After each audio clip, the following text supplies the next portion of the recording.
Hello everyone, I am Praveen Jangid और आज के इस वीडियो में बेटा हम 12th क्लास के लिए जो इंग्लिश ग्रामर है उसमें एक टॉपिक है जिसका नाम है बेटा स्पीच। तो हम आज के इस वीडियो में स्पीच के बारे में पूरी डिटेल से जानकारी लेने वाले हैं। साथ ही में आपको ये भी पता चलेगा कि स्पीच तैयार कैसे किया जाता है, स्पीच के लिए जो एसेंशियल कंपोनेंट हुआ करते हैं, मतलब स्पीच बनाने के दौरान आपको किन किन चीज़ों का ध्यान रखना है, उन चीज़ों को भी हम भली भांति तरीके से देखेंगे। और इसी के साथ में बेटा मैं आपको एक एग्जाम्पल करके भी बताऊंगा ताकि आपको आगे जाकर स्पीच के दौरान कोई भी गलती न करनी पड़े। वैसे तो 12th क्लास के लिए जो इंग्लिश ग्रामर थी उसके रिगार्डिंग जितने भी वीडियोस बनाने थे तो ऐसी सभी जो वीडियोस थी मैं 2 महीने बाद में बनाने की सोच रहा था, लेकिन जो मेरी कोचिंग की एक्स स्टूडेंट है जिसका नाम प्रिया है, उसने रिक्वेस्ट की थी कि सर आप जो है 12th क्लास के लिए इंग्लिश ग्रामर के वीडियोस अभी से बनाना शुरू कर दीजिए, क्योंकि सर हमें जो इंग्लिश ग्रामर है ना वो बिल्कुल भी समझ में नहीं आ रही है। तो ये जो वीडियो है वो प्रिया के लिए डेडिकेटेड है और आगे आने वाले समय में भी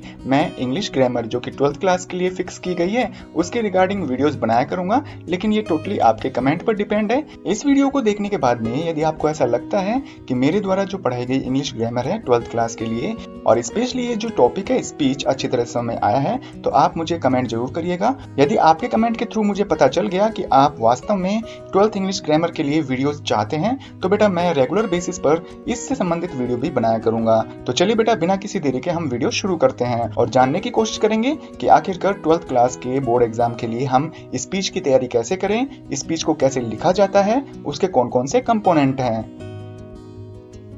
यदि हम बात करें कि आपके बोर्ड एग्जाम में जो स्पीच है वो कितने टाइप का हुआ करता है, यानी कि वो किस तरह से आएगा, तो बेटा यहाँ पर जो स्पीच है वो आर्गुमेंटेटिव स्पीच और डेस्क्रिप्टिव स्पीच इन 2 पार्ट्स में डिवाइड है। आर्गुमेंटेटिव स्पीच में भी आपको क्या करना है, या तो आपको विजुअल्स देगा, मतलब आपको कोई फोटो वगैरह दे देगा एग्जाम में और उस इमेज या फोटो के बेसिस पर आपको अपना स्पीच लिखना होगा। अगर हम बात करें वर्बल इनपुट के बारे में तो बेटा यहाँ पर जो आपको स्पीच तैयार करना होगा इस स्पीच में आपको कोई भी इमेज या फोटो नहीं दे रखी होगी। यदि हम बात करें डेस्क्रिप्टिव स्पीच की तो बेटा यहाँ पर आपको किसी भी तरह का जो स्पीच है आर्गुमेंट के हिसाब से नहीं तैयार करना होगा। इसमें बेटा जो भी आपको टॉपिक दे रखा है उसके बारे में आप कितना ज्यादा जानते हैं उतना ज्यादा आपको इस तरह के स्पीच में लिखना होता है। डेस्क्रिप्टिव स्पीच भी बेटा 2 तरह का होता है, विजुअल और वर्बल। विजुअल में आर्गुमेंटेटिव स्पीच की तरह आपको इमेज या फोटो दे रखी होगी, लेकिन वर्बल इनपुट में बेटा आपको इमेज या फोटो नहीं दे रखी होती है। इससे पहले कि हम स्पीच को बनाना सीखें, स्पीच किस तरह से लिखा जाता है उसके बारे में जानकारी लें, तो सबसे पहले बेटा आपको कुछ इंपॉर्टेंट पॉइंट्स के बारे में जानकारी लेना जरूरी है। तो यहाँ पर फर्स्ट पॉइंट है the language should be simple, मतलब जब भी आप स्पीच तैयार करोगे या बोर्ड एग्जाम में स्पीच लिखोगे तो उसकी जो लैंग्वेज है वो बिल्कुल सिंपल होनी चाहिए। अब सिंपल का मतलब यहाँ पे ये है कि जो भी आप शब्दों का इस्तेमाल कर रहे हैं या जो सेंटेंसेज हैं वो बिल्कुल ईजी वर्ड्स में होने चाहिए। इसी के साथ में यदि हम दूसरे पॉइंट की बात करें तो यहाँ पे लिखा हुआ है include facts and data regarding to topic.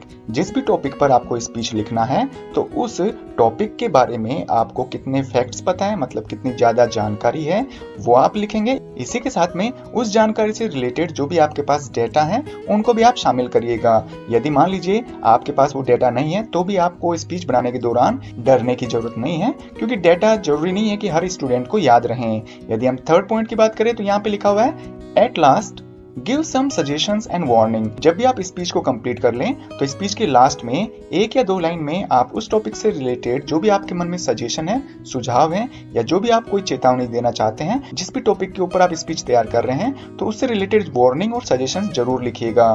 तो चलिए बेटा इन इंपॉर्टेंट पॉइंट्स को जानने के बाद में अब हम देखते हैं कि वास्तव में हम स्पीच कैसे तैयार कर सकते हैं, मतलब उसका क्या फॉर्मेट होगा। अब यदि हम बात करें कि जो स्पीच होता है उसका फॉर्मेट क्या होता है, तो सबसे पहले बेटा आपको जो टाइटल है ना वो लिखना होगा। ध्यान रखिएगा ये जो टाइटल है वो कैपिटल लेटर्स में लिखा जाएगा। उसके बाद में आपको जो फॉर्मल एड्रेस होता है, मतलब औपचारिक रूप से जो आपके सामने बैठे हुए हैं, तो जब आप उनको स्पीच देंगे तो उनको संबोधित करने के लिए, उनको एड्रेस करने के लिए एक लाइन लिखनी पड़ती है और ये लाइन कुछ इस तरह से होगी, गुड मॉर्निंग एवरीबॉडी। सबसे पहले ये लिखेंगे।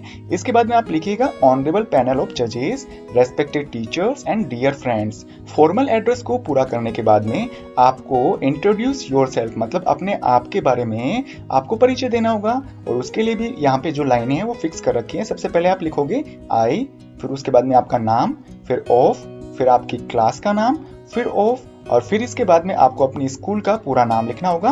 उसके बाद में लिखना होगा stand before you to deliver a speech on, और इसके बाद में बेटा आप टाइटल नेम लिखिएगा।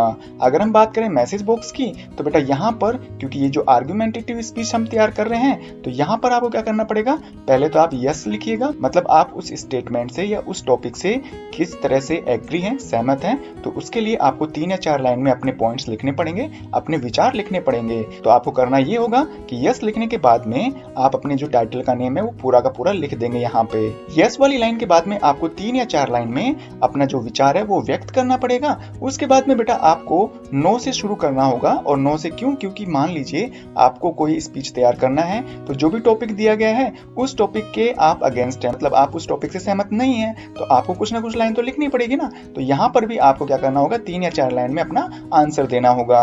उसके बाद में आप अपनी तरफ से जो भी सजेशंस वगैरह या जो भी वार्निंग देना चाहते हैं वो इस तरह से दीजिएगा। दस, हैंस और सो, इन तीनों का मतलब इसलिए होता है, तो आप इन तीनों में से किसी भी शब्द का यूज कर सकते हैं। उसके बाद में वी कैन से दैट, हम कह सकते हैं जो भी टॉपिक है फिर उसका नाम लिख देना। यदि हम बात करें लास्ट टॉपिक के बारे में तो बेटा आपको सबसे लास्ट में थैंक यू ये जो शब्द है या ये जो सेंटेंस है वो लिखना होगा। अब चलिए बेटा हम रियल एग्जांपल की मदद से स्पीच को अच्छी तरह से समझने की कोशिश करते हैं।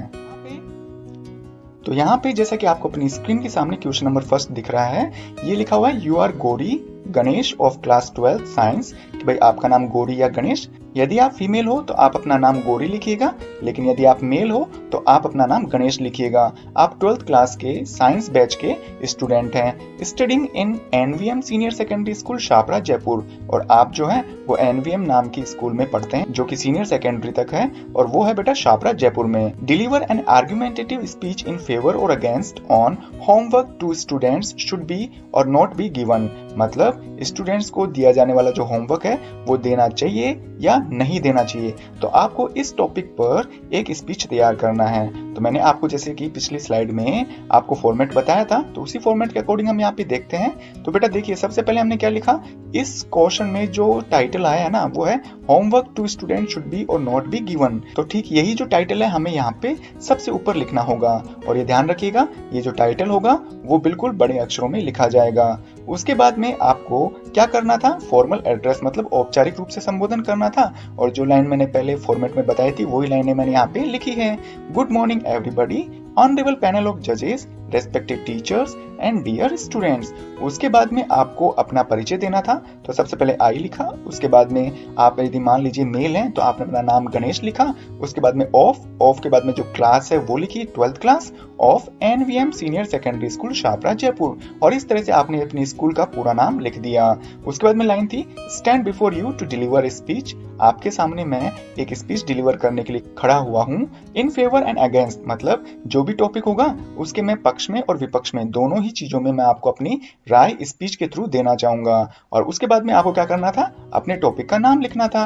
तो देखो यहाँ पे है ना homework to students should not be given, ये हमने यहाँ पे टॉपिक लिख दिया।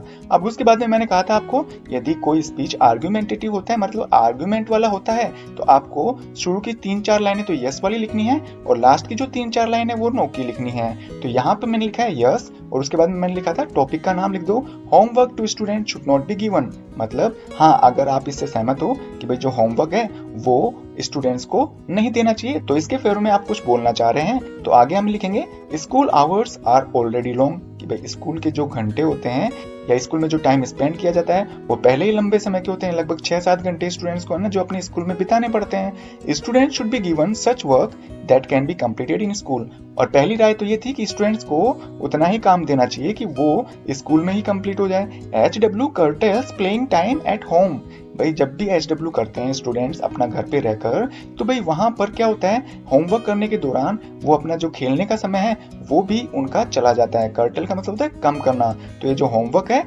बच्चों का प्लेइंग टाइम घर पर जो उनको मिलता है खेलने का समय उसको भी कम करता है, which is helpful in physical fitness, और ये जो खेलने का टाइम है बच्चों की फिजिकल फिटनेस के लिए बहुत जरूरी है। तो इसलिए बेटा ये तो हो गया इसके फेवर में कि हमें कभी भी स्टूडेंट्स को होमवर्क नहीं देना चाहिए। लेकिन अब आप शुरू करोगे नो से, क्योंकि आप जो है इसके पक्ष में नहीं है, अब आप इसके विपक्ष में बोलना चाहते हैं तो लाइन शुरू होगी homework to student should be given, कि नहीं भाई ऐसा नहीं है, स्टूडेंट्स को होमवर्क देना चाहिए। क्यों? क्योंकि आउट ऑफ 24 आवर्स 24 घंटों में से school is of 6 hours daily, जो स्कूल होती है वो केवल 6 घंटे की तो होती है। तो homework helps the student to join study for some more time. Homework जब दिया जाता है तो स्टूडेंट को अपनी स्टडी करने का थोड़ा ज्यादा टाइम मिल जाता है। And their mind doesn't become a devils workshop, और उनका जो दिमाग है वो शैतान का घर नहीं बनता। मतलब हम बोलते हैं ना कि खाली दिमाग शैतान का घर होता है। यदि मान लीजिए होमवर्क बच्चों को नहीं दिया जाएगा घर पे, तो भाई बच्चे क्या है पूरे दिन भर शैतानी करते रहेंगे। तो इस तरह से आपने यहाँ पर इसके अगेंस्ट में स्पीच दे दिया। अब आपको लास्ट में क्या करना था, 10, मैंने कहा था 10 हैंड्स या 100 में से कोई भी एक शब्द चुन सकते हैं। तो 10 का मतलब क्या है यहाँ पे, इसलिए वी कैन से, हम कह सकते हैं that homework to students should be given, कि जो होमवर्क है वो स्टूडेंट्स को देना चाहिए। ये आपकी अपनी राय है। फिर सबसे लास्ट में आपको थैंक यू लिखना है। तो उम्मीद करता हूँ बेटा आपको स्पीच कैसे तैयार करना है, उसका क्या फॉर्मेट होता है, और जो भी फॉर्मेट था उसकी जो गिनी चुनी लाइनें मैंने लिख रखी हैं उनको तो आपको कंठस्थ याद ही करना है, ताकि आपको उस फॉर्मेट के कम से कम 2 मार्क्स तो मिल ही जाए।